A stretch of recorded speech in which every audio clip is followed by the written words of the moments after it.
อันนี้มันทำออกไว้เนาะมันจะแบบว่า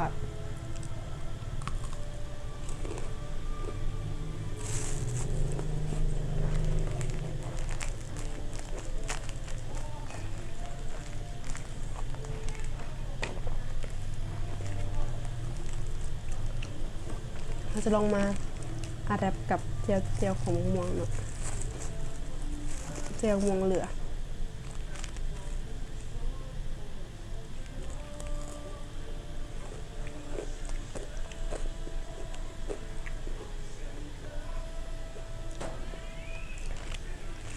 ได้เลยทุกคนได้ครับอยู่อันนี้มันชอบมันทุกคนไปลองเบิ่งเด้อไปลองเบิ่งก็แซ่บบอกเลยไงไม่ได้ฟังเลยนะหมอกกินไปเลยกินมากล้วยแล้วก็ปิ้ง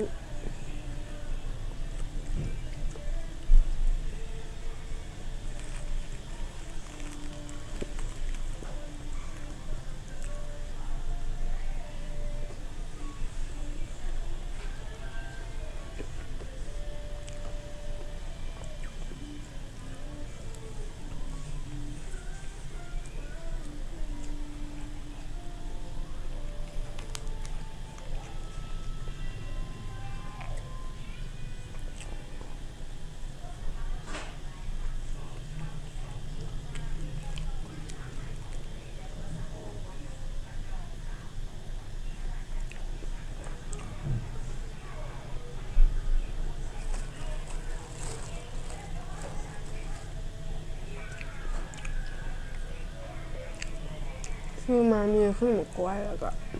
กล้วยปิ้งกล้วยทอดแล้วก็มันทอดกับขนมปังเพิ่มนี่หมกกล้วย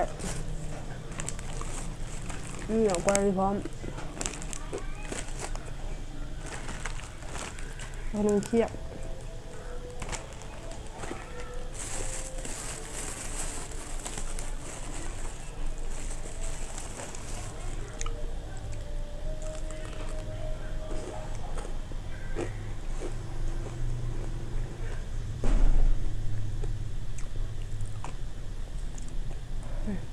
ไฟฟ้าดับ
คลิปนี้จะเป็นคลิปสุดท้ายที่จิ๊บเฮ็ด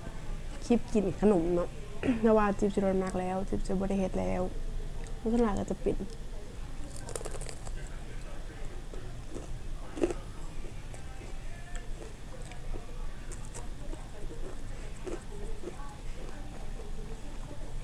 เพราะหลังต่อไปจิ๊บเฮ็ดคลิปโดนมากแล้วก็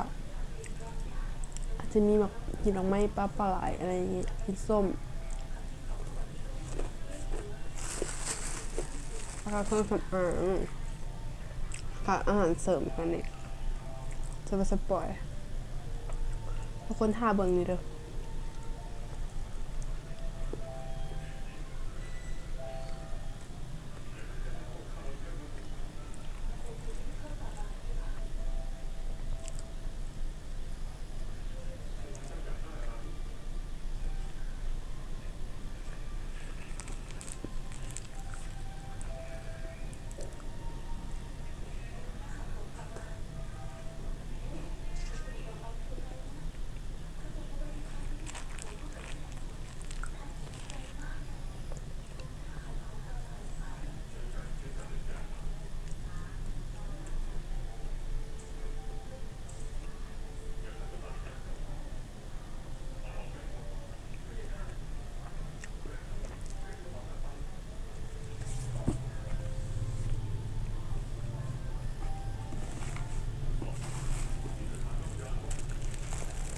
นี่แม่ขนมทองเพิ่ง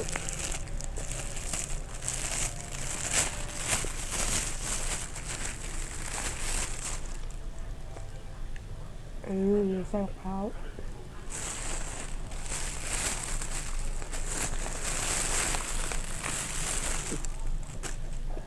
อันนี้เป็นไส้สาลี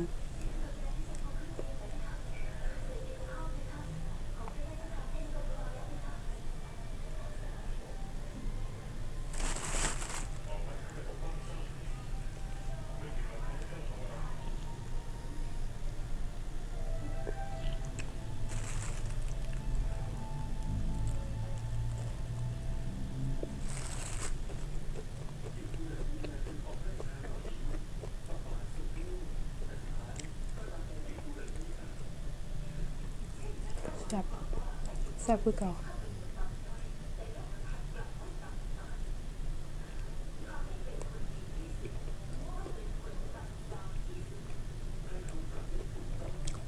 ที่เพื่อนจะมักนมอันนี้หนังเพิ่งเนี่ยครับ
มะพร้าวเน้นๆ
สมใส่รหัสเลยก็จะเฮ็ดก้นรหัส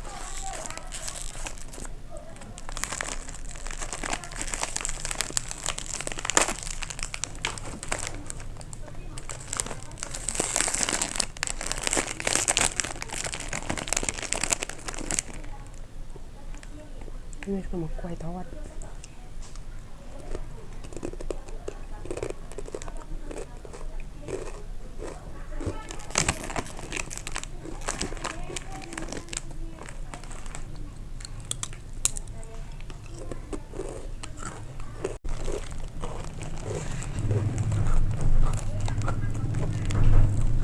ทำมาจะไปกินมันนี่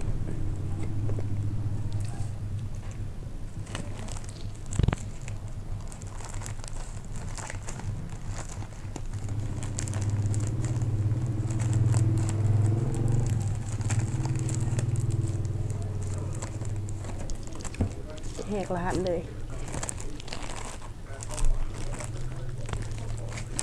งยังไงวันนี้เลยจับกัน หนาวกันไง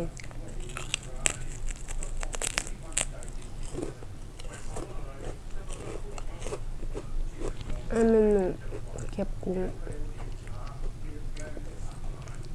ของเราเขาประเทศลาวมันมีแบบกะอะไรกะอย่างแบบพื้นเมืองอันนั้นของพื้นเมือง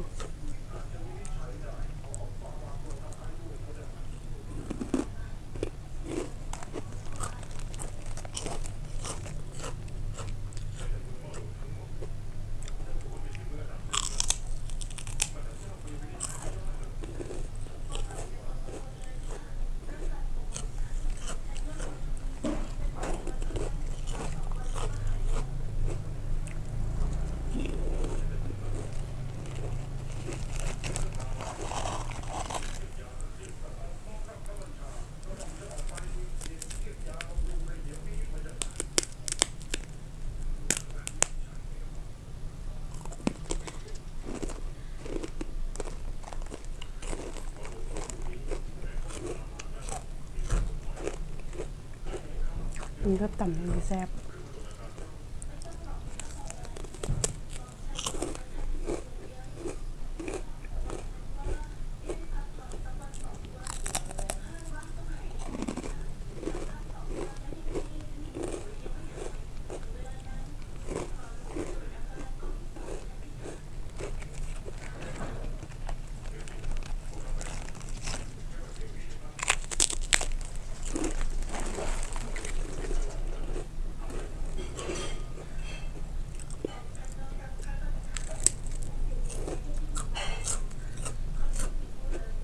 แซ่บ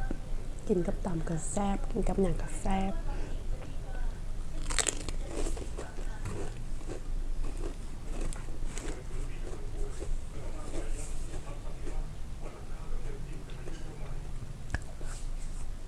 แล้วก็จบคลิปไปแล้วทุกคนกดไลค์กดแชร์กดซับสไครต์บายจ้าเจอกันคลิปใหม่จ้ะ